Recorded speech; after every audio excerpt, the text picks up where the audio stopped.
Hello, my book friends. My name is Nana, and welcome to my January wrap up. It is the last day of January, so it is time for a little wrap up. January was a little bit tough. I am still a little bit sick. I think you can hear it on my voice. My daughter is still sick. My husband has been sick, and yeah, you know January. It's how it is, but I hope that it's okay. I actually tried to film last week and I started the video. I said 3 words and I was like, if this, no. But now my voice is a little bit better. So yeah, that's also why I haven't uploaded anything for more than 2 weeks, because I think it takes me a little while before I will have edited this video. But anyways, I made a January, or like the rest of the winter TBR, and I got through some of the books.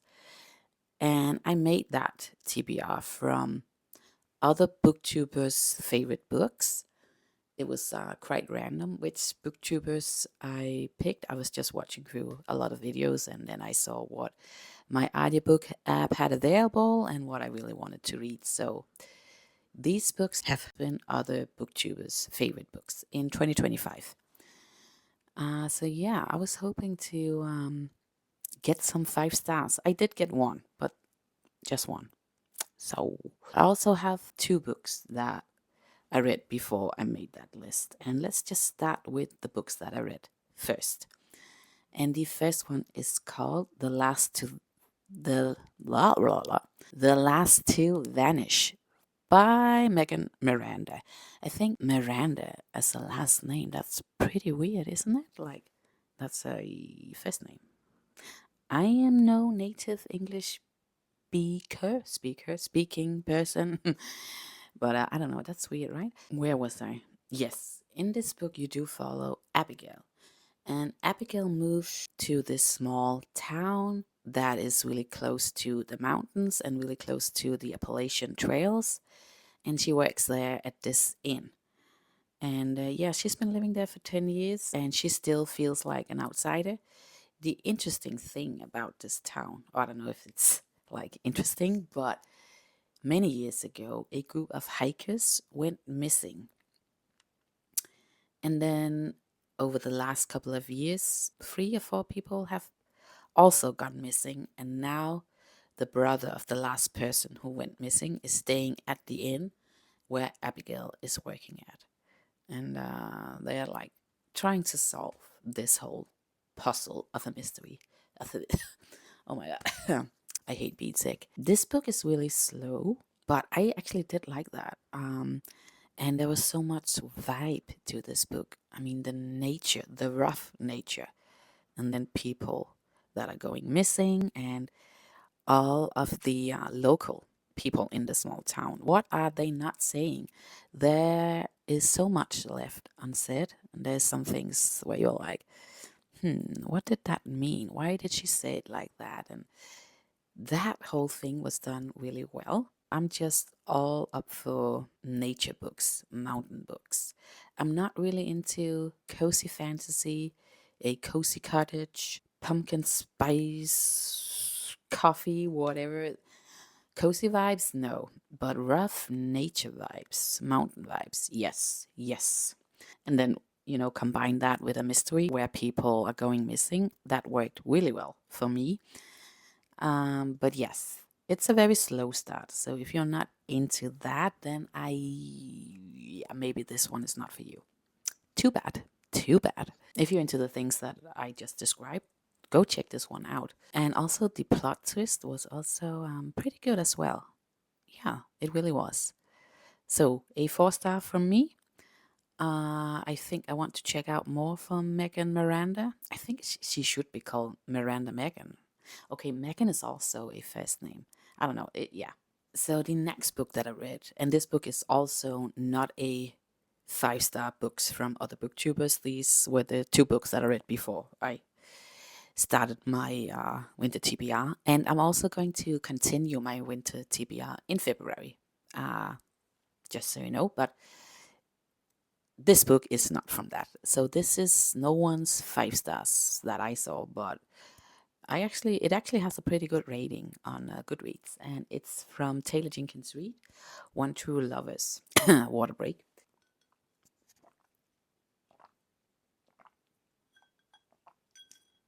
How does it sound with a mic?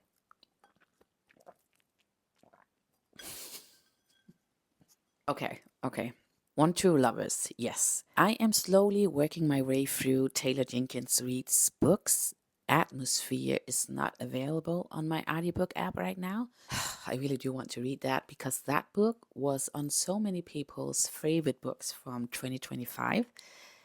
I think that book is going to be really great. I mean, Taylor Jenkins Reid hasn't really let me down yet. I think one of her books was a 3 star for me. But anyways, I think she's a really great writer.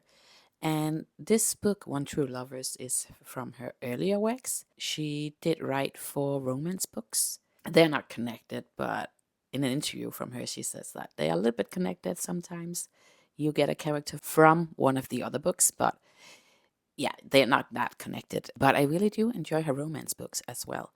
Her other recent works, they more have this Hollywood vibe to them, which I also really do enjoy. But this is more romance vibes books. And in this one, you do follow Emma, right? Yeah.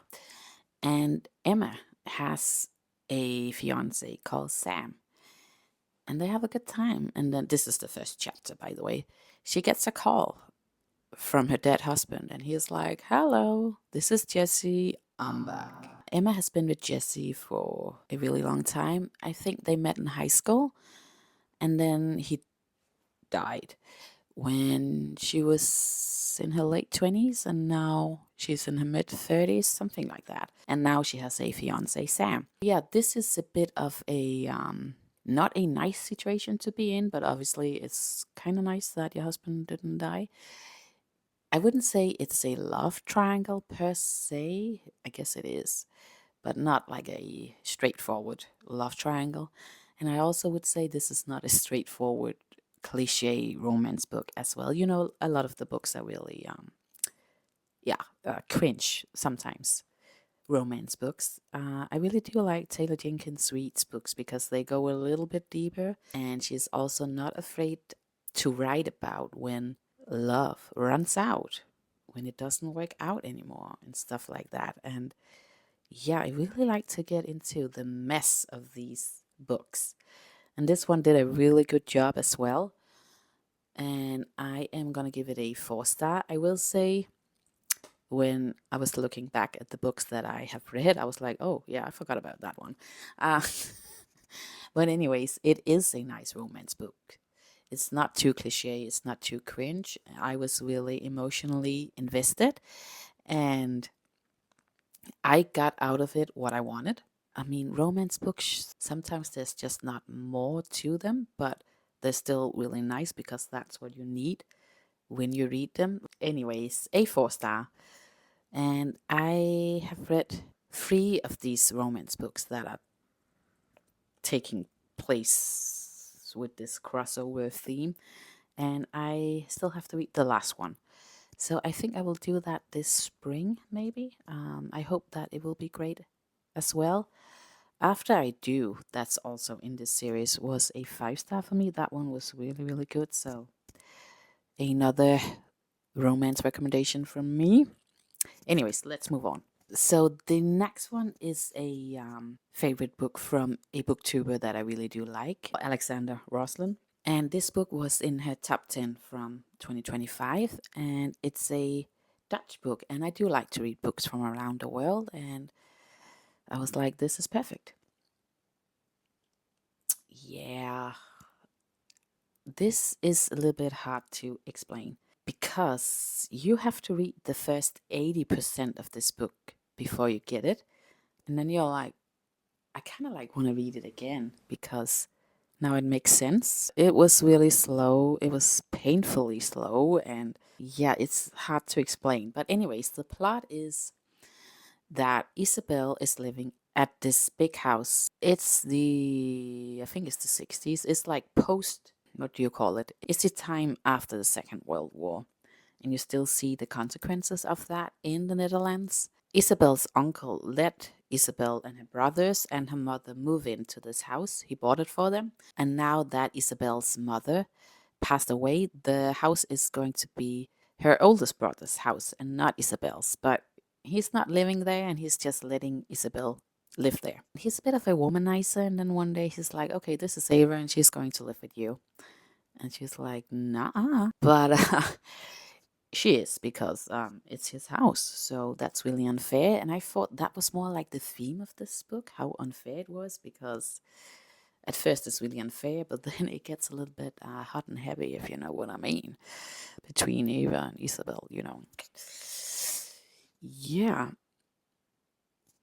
But that was just not, I don't want to spoil it, but the book is about something completely else. And that kind of like blew my mind when I really want to spoil it. I really want to talk about it, but I'm not going to do it. If that had been more clear, it would have been such a great experience, I think. But it wasn't. But you could definitely tell that the book or the author wanted you to have this feeling that there is something going on beneath it all, but you just don't know what it is. And the author is like, ha ha ha. Yeah. I read a comment on Goodreads where the commenter said that if Ava's point of view was so much more, and it was throughout the entire book where you just had changed point of views, it would have been a really great story, actually. I think so too. But yeah. Anyways, a weird book. But yeah, I also learned something, I will say, historically at the end. But yes, that's all I'm gonna say. I could not bench read this book, and it took me a long while to get through it. And I also had to listen to other podcasts. I listened to this as an audiobook, and I was like, okay, I need a break. So I listened to other podcasts. So yeah, it took me a while to get through this. And the other book that's also a favorite book from another booktuber is called Recursion by Blake Crouch. And I could also not binge read that book. I have read Dark Matter from Blake Crouch, and that book was a 4-star for me. And it was really good. I really like how he got all of the loose ends to come together in the end. It's about the multiverse and being stuck there and how to get back to your real world. And it was just really, really nicely done. And it's definitely a dad recommendation or a boyfriend recommendation as well. And I think this book wanted to do some of the same, but it was just a lot. And there was a lot of scientific facts thrown at you. The pacing of the book was a bit like so many things were happening. And I just think that the book wanted to do so much that it became a little bit too ambitious, maybe. And also some of the concepts were just a little bit too much. But also, I do like fantasy. I do like science fiction. So I'm not going to complain about that. But yeah, it was just a little bit much. Anyways, you do follow Detective Sutton, and he is investigating false memory syndrome. And false memory syndrome is where people just suddenly remembers completely other lives that they have lived, and now they don't know which life is the real one. And he gets this case suddenly, and he just gets woven into this whole false memory syndrome thing. And then you also follow Helena Smith 10 years before Detective Solon's point of view. And Helena's mother has dementia, and Helena is a scientist, and she really wants to help people with dementia. So she's trying to store people's memories to help them remember. That's the whole project. And she's working on this very big project on this platform with this rich guy. And obviously, this has something to do with false memory syndrome. And I'm not going to spoil much more. Like I said, it was just a bit too much, and I could not binge read this as well. It was, it was a lot. So it also took me a little while to get through this. And it's only going to be a 3-star. I think the safe keep is also going to be like a 3-star as well. Yeah. After that, I just needed something that I could read really fast and that I would enjoy. And maybe something easy. I was just in the mood for something that I would devour. I mean, who isn't? I was going a little bit back and forth on my TBR list, and I took a chance, and it worked. I have wanted to read Fourth Wing for such a long time, and it's by Rebecca Yarros. And you know, this book is so popular, and with popularity, a lot of hate comes along with it as well. And I was just a little bit scared because I have heard so many mixed reviews, but lately I have heard so many positive reviews, especially on the last book that's out, Onyx Storm. People are like, oh my god, that was so good. I was like, I think this could be something. And it was, lucky for me. I think most people know that this is about dragons. But you do follow Violet. In this world, you have to sign up for not military duty, but what else do you call it? You can decide like where you want to go and where you want to try out. But if you're going to be at the Dragon Rider Academy thing, there's a big chance that you're going to die because that's just the norm. It takes 3 years, and a lot of the students are going to die. Either the dragons are going to burn them, other students are going to each other because they think that that person was too weak and we don't want to have you. That's kind of like the mentality, right? If you're too weak to be here, I mean, you're gonna.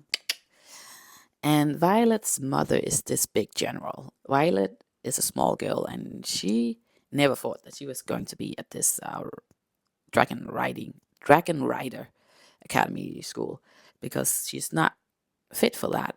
But suddenly her mother changes her mind and she's like, you're gonna go there, and I don't care if you're gonna die. And you do not have a choice. There was so much Hunger Games vibes to this book. Definitely in the beginning because they have to go through so many trials.